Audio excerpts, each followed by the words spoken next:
Hi, ako pala si Brian Odinia, isa akong licensed electronics engineer and ako ay isang certified GHL admin.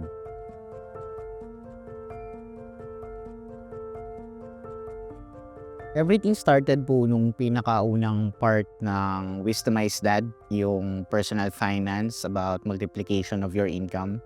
That day, nung nakita ko yung mga testimony ng different couples, tsaka mga singles, kung paano nila multiply yung income nila, ang pinaka naging common ground sa kanila is spiritual discipline. Nung nakita ko yung personal finance ko, sabi ko, bakit hindi ganong level ng kagaya dun sa mga na-invite? Ano yung lacking? And nakita ko rin na dun nga sa spiritual discipline, hindi rin ako ganun ka-discipline when it comes to reading the Bible, speaking in tongues, declaration. Sobrang laking impact niya sa akin because na-understand ko na yun pala yung kulang, yun pala yung hindi ko pa nagagawa.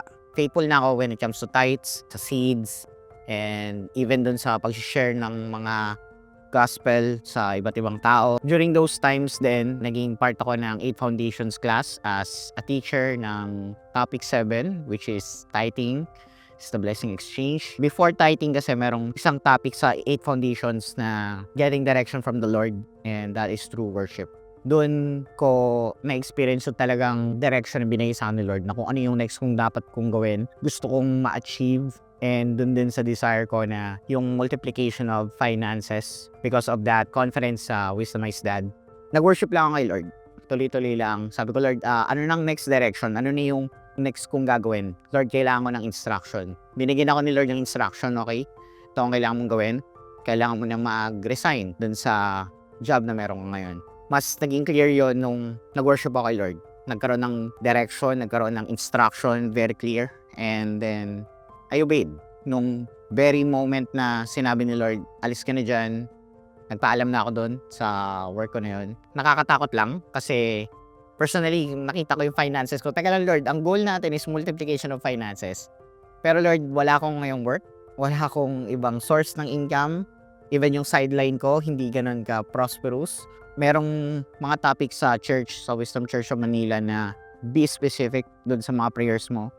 And then when you command your angels, kailangan specific.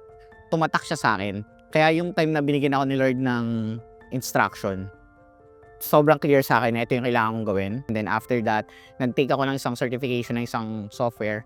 Medyo risky kasi malaki yung bayad niya monthly.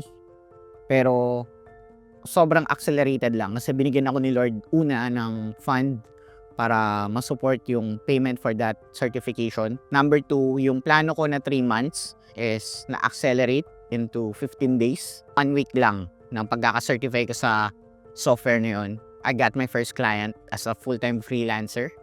And then after 3 days, 4 days, nagsabi sa akin si Lord, mag-seed ka sa tao na to. Teka lang Lord, medyo malaki yan. Kaya pa ba ng budget ko? Hindi, mag-seed ka lang. Kinonta ko yung tao.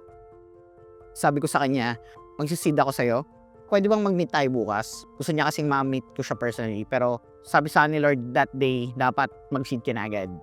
Sinend ko na lang sa kanya sa Gcash and then nagulat ako parang after 2 days, nagkaroon ulit ako ng close na client.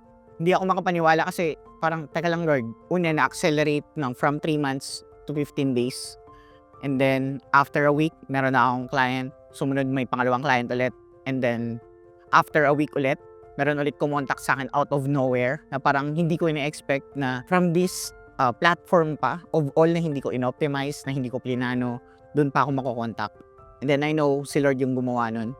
Yung income ko from the previous job na inalisan ko, doon pa lang sa tatlong client na binigay sa akin ni Lord is nag-multiply na siya ng 5-6 times. Sobrang cloud9 na, sobrang sabi ko Lord, wow, sobrang thankful na ako Lord.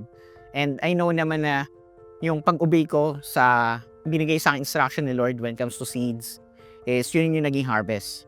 So sumahin ko lahat ng naging multiplication from one seed na kinuman sa akin ni Lord.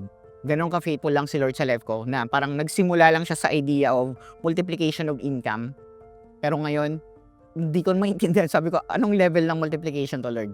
Na talagang sa bawat seed na binibigay ko, laging merong harvest. You just have to be specific and you just have to command your angels then that obedience will lead you. Binigay ni Lord na promise niya, and then yun yung harvest ng mga seeds na itinanim mo. And I hope kayo din ma-experience yung ganitong level ng multiplication of finances, and it will always start sa knowledge mo lang din. Kailangan mag-put on ng effort because sabi nga sa James, faith without action is dead. Hi guys, ini-invite po kayo dito sa Wisdom Church of Manila dahil sobrang dami niyong matutunan and pwede niyong ma-apply sa life.